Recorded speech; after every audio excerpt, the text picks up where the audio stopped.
Animals art of teaching या चॅनलवरती आपल्या सर्वांचं स्वागत आहे. विद्यार्थी मित्रांनो, पवित्र पोर्टलचा जो टप्पा आहे हा उर्दू माध्यमाचा जी भरती होती आणि उर्दू माध्यमाचा जो यादी होती ती यादी लागलेली आहे. आणि महत्वाचा मुद्दा दुसरा जो टप्पा आहे, हा दुसरा टप्पा म्हणजे दुसरी यादी म्हणजे मुलाखती सोबतची यादी जी आहे ती यादी याच वीकमध्ये लागणार आहे आणि 2-3 दिवसात लागणार आहे विद्यार्थी मित्रांनो. परंतु महत्वाचा मुद्दा असा आहे की 10% ज्या जागा राहिलेल्या आहेत, ज्या कपात केलेल्या जागा आहेत, या कपात केलेल्या जागांचा टप्पा याच वेळेला होणार आहे की समोर जाईल त्याच्या बाबतीतची शासंकता किंवा संभ्रम विद्यार्थ्यांना आहे की माझं जर मुलाखतीच्या सोबत असणारा जो राऊंड आहे या राऊंड मध्ये जर झालं नाही तर मी त्या ठिकाणी लायबल असणार आहे, आणि लायबल असेल तर ची भरती होणार आहे की नाही, हा महत्वाचा मुद्दा आहे. तर विद्यार्थी मित्रांनो, यासाठीच आपण हा व्हिडिओ बनवत आहे.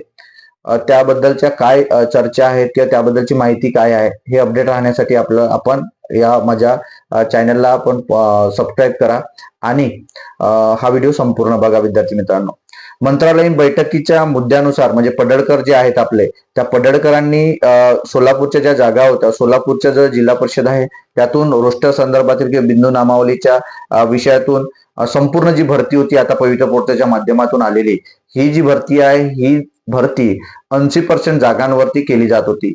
परंतु 80% जागावरती भरती ठरवल्यानंतर या ठिकाणी हा जो गोंधळ निर्माण झाला, यामध्ये गोंधळ निर्माण झाल्यानंतर 80% जागांमधून 70% जागांवरती जी भरती आहे, आता जी भरती सुरू आहे 70% जागांवरती आहे. मग यातील ज्या 10% ज्या जागा आहेत, या 10% जागा ह्या कपात केलेल्या होत्या.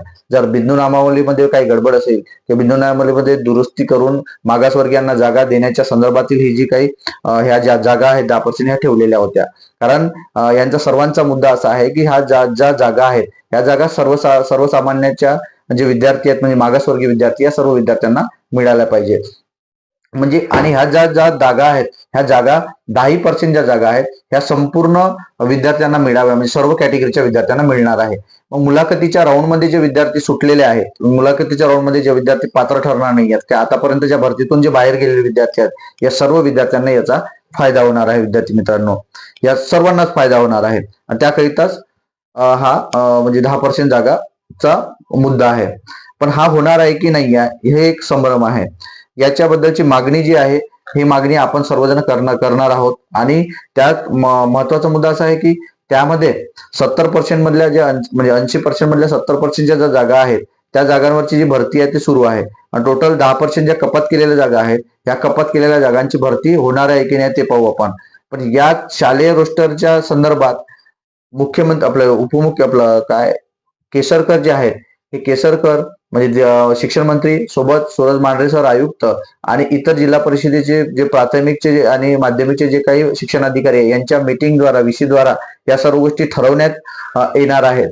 परंतु यात बिंदू नेमलीचं पुन्हा त्याच्यात पडताळणीसाठी अजूनपर्यंत ते पोहोचलेलं नाहीये आणि ते पाठवलेले नाहीये.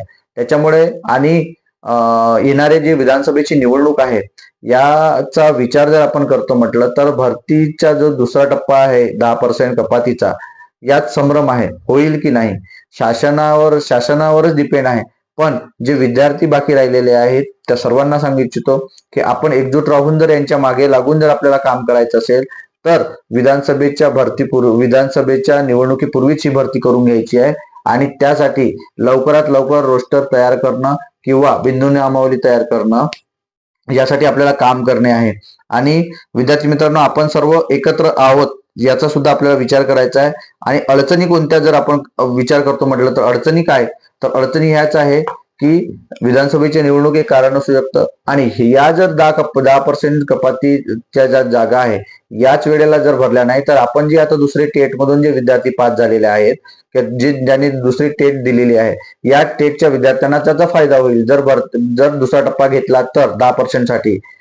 पण जर यांनी या जागा जर भरल्या नाहीत किंवा हे जे कपातीचा जो टप्पा जर पूर्ण केला नाही तर नक्की मात्र येणारा फेब्रुवारी आहे, त्या फेब्रुवारी जे तिसरी टेट होणार आहे त्या टेटमध्ये सर्व विद्यार्थ्यांसाठी या जागा मात्र मिळणार आहे. विद्यार्थी मित्रांनो, म्हणून जे आता दुसरी टेट जे दिली आहे त्या विद्यार्थ्यांनी एकत्र राहून एकजूट राहून यासाठी सुद्धा काम करायचं आहे. नाही तर तिसऱ्या टेटमध्ये आपल्याला यांच्यासोबत जी येणारी भरती असणार आहे त्या भरतीमध्ये आपल्याला त्या जागा मिळणार आहे. विद्यार्थी मित्रांनो, याकरिता हा अपडेटसाठी हा व्हिडिओ बनवलेला होता.